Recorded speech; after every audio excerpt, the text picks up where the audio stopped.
Cheikh borom produit yu baax yi mi gal ngeen am nag tey li ci garaaw day làkk arab day làkk anglais day làkk français li ma wax ëppul de ak wolof yëpp da nga koy dóor nuyal ci anglais moo dégg. Yeah, assalamu alaikum. Hello everybody. I am Sheikh, aka the man with the good products. You know what I'm saying? I am here with my guys, Sheikh, aka Sheikh Talif in Tektal TV. Shout out to all my people who watching the video right now. Yeah, bless up is your boy Sheikh, aka the man with the good products. Yes. Barke Rasulullah. Cheikh borom produit ni may ñëwee ci li xew tey émission bi. Jigéen bu tuuti te bëgg rëy. Cheikh yor na lu yokki ans. góor bu xeeb li mu yor ci wàllum sëy Cheikh nee na li mu yor day yokk awra jigéen bu tuuti ans leeral ko lii nu muy demee. waaw lii mooy produit bi yokk hanche xëy na jamono ji léegi ko tourné mi ngi jaay luy yokk hanche. fekk. mais bii mooy bu wóor bi la.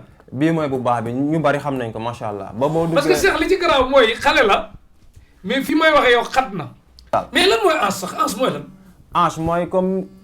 hanche mooy fii rek xale jigéen yi pour seen li ko sama benn waa di waaye foo toll di seen sa poto cornel yi boo solee taille basse mu ñëw soo solee robe mu ñëw foo waaye di gis sa poto cornel yi xam nga waaw la ko nit ki utiliser matin midi soir ak fan lay diw moom fi mu bëgg partie yi mu bëgg mu développé foofu lay diw fépp waaw même cuisse sax da koy cuisse wala mollet da koy développé macha allah. du hanche kese de. hanche ak lan hanche ak fes. ñu ko xamul ci olof taat. comme ni olof noonu lay wax mu gën a leer parce que am na ñu xamul fes.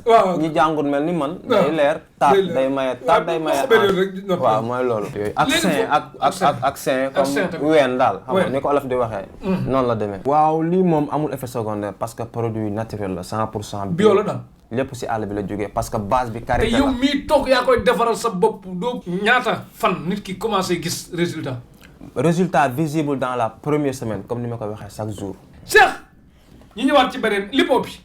lipo bi tamit. mooy comme lèvre rose la ñi nga xamante ni dañuy tux nañ ma baal ci kàddu gi wala jigéen ñi bëgg lèvre rose comme ni ñu koy waxee. kon daal yu tubaab bi day daanu yi bii moo xew bii moom mi tax tegtal dëgg la ni ñëw.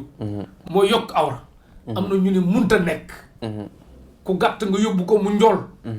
ñu ne munta nekk. te Cheikh nee na mën nga yokk ci ñaari côté booy yokk awra bi nii ci côté wet yi ak jëm kanam jëm suuf boo ci gën a ay. di ko si diw nii soo bëggee mu gudd da nga koy xëcc noonu comme ni ngeen ko seetaanee. waaw xam nga. boo bëggee mu gudd da nga koy xëccaale une ba 10 fois. loolu loolu di diw nag fu mu jëm. non xam nga mënoo ko diw ba mu toll ni bu mbaam. waaw xam nga munta nekk noonu.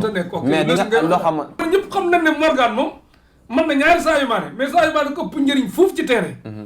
léegi tamit rëy ak ponkal ak njool tamit léeg-léeg amul njëriñ ci terrain est-ce que tamit bu dee awra bi gudd rëy tamit tamañ na bañ a def liggéey mën na nekk loolu tamit dafa am feneen fu ñu jaar. day dëgëral du nooyal day dëgëral. day dëgëral day guddal day yaatal. waaw dëgëral moom produit bi nga xamante ni tax xatal la tudd pour ñi nga xamante ni dañoo am ay 4 doom wala 5 doom. seen awra wala seen sexe yaatu. bu ñu seeg seen borom ko duñu am bànneex xam nga. comme loolu la. boo ko utiliser pour mu xat macha allah dans la première semaine nga seeg sa borom ko ñu am bànneex.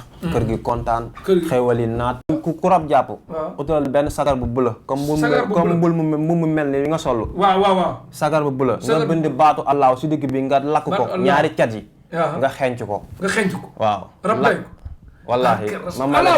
diw nag di ko defar diw yaram diw boo xam da nga am teint bu baax teint macha allah diw bu rafet daal moom mën nga ci leer nañ mu góor jigéen nga ñëwoon ci saabu bi nag sa saabu moom nu mu mel ak lu mun di ci njëriñ saabu bi lu jëkk saay ñu kukk wala yàq seen ya def ko ay picc wala yooyu ñooñu sax bu ñëwee man ma réparé leen raxasaat leen man sa wécc waaw ñi mel lu xubbi daal yëpp mën nga leen liggéey ay picc wala tache boo ñëwee ma jaay la gaam wala loo bëgg xam nga parce que luy maye karaw di dindi leel waaw yëpp xam nga mi ngi fii luy maye karaw leel nga wax de léegi Sadio Mané mën nga ko dindi te Cheikh da nga jël assurance nga ne yow li nga yor diggante bu gàtt foofu nit ki gis résultat amul sikk sàkkal jox am na ay audio am na ay vidéo gis naa ñuy témoin tey moom maa ngi gis résultat moom bu dee dëgg rek laa wax moom tey damay xëy sol sam benn tubéy boo xam ne tubéy bi daf ma yemba xoon waaw mu ne ma sama weene léegi dafa commencé sax di diis nànk ma di avant may lépp sama bopp bi ni meloon comme ku wat pour ñu jàpp ko sax problème la mais nii moom bi may déttuwaat dañ ko jàpp carrément sans problème kontaan naa trop.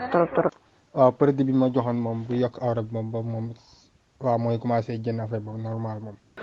maa ngi ciy gis résultat moom maa ko gis naa ne daal moom temps mu ngi gën a rëy te defe naa ne mu ngi gën a gudd daal.